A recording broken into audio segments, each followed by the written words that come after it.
What's up, people? Your boy Sontwisted. I just wanted to make a video talking about something that I see people keep posting. So, about a year ago, Curtis King put us onto this service called Tracklib, which is for producers who sample to be able to get cheap and affordable sample clearances. Right? So, they have three classes of sample clearance: $50, $500, and $2,500. So, you pay the $52 to clear the sample. You sell the beat. You transfer the $50 sample clearance over to the artist. Sample is cleared, you're fine. But I noticed that nobody is actually talking about what do you do if you lease beats and you're not selling exclusive. So April of last year, I actually contacted Tracklib and had a little back and forth email conversation with them about what happens with the sample clearances. What I was told was if you're leasing the beat, then every artist who leases the beat also has to pay the sample clearance. So basically, everybody has to pay the $50 sample clearance. So for me, I'm looking at this as there's a couple problems with this service. Firstly, if you make a beat every day and you got to pay $52 to clear every sample and you're a sample-based producer, you're spending $1,500 a month just on sample clearances.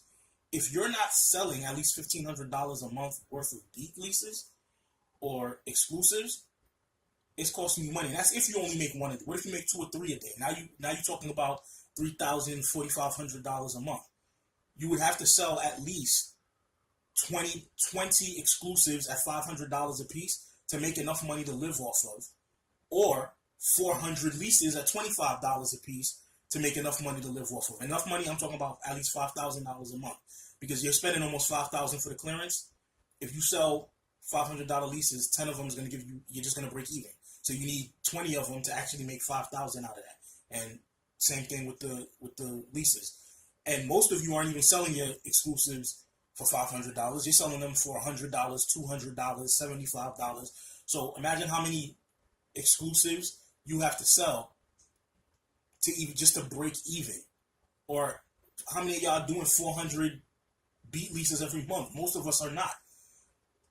And so to me, it doesn't make sense as a producer. You're putting yourself in debt just using the service, especially when you have things like Splice and Native Instrument Sounds, where a Splice for $8 a month, you could get 100 samples, and you don't got to worry about sample clearance. You don't got to worry about royalties. And that's another thing.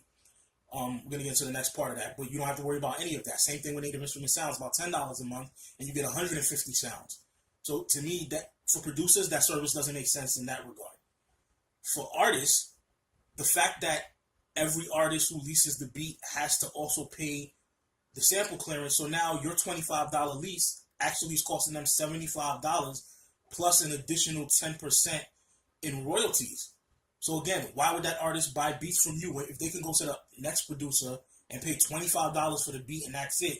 Whereas with you, it's costing $75 plus 10% in royalties. Why would that artist buy beats from you? They'll go buy from someone else. So it's like, to me, on both fronts, this service is not good for leasing at all.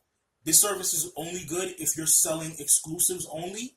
And even then, you have to know for a fact that you have clientele who are going to buy beats from you on a regular basis, so that whatever the $1,500 you're putting out, you know for a fact you're going to make your money back at the end of the month. If you don't already have consistent exclusive purchasing clients, it still doesn't make sense for you if you're selling exclusives, because you don't know you're going to put out $1,500, $3,000 in sample clearances, and you have no idea if you're going to make any of that money back because you don't know if you're going to sell. So again, nobody addresses that in these interviews that they do. I just emailed Tracklib again today to see if that's still the policy, because this was almost a year ago that I spoke to them. I haven't gotten a response back. I guess I'll make an update video to this when I get a response from them, but from what I know and what I was told by them directly, this is how it works for beat leasing. So it was your boy, Sontwisted. I'm out. Peace.